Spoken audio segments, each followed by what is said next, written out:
ஆத்தாடி உன் மேல நான் வச்ச பாசம் ஆகாயம் போல் இங்கே சாகாமல் வாழும்.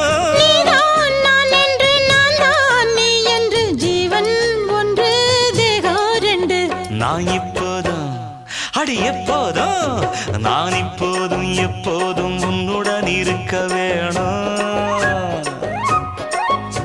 ஆடம் எப்போதும் தப்பாம மந்திரம் படிக்க வேணும்.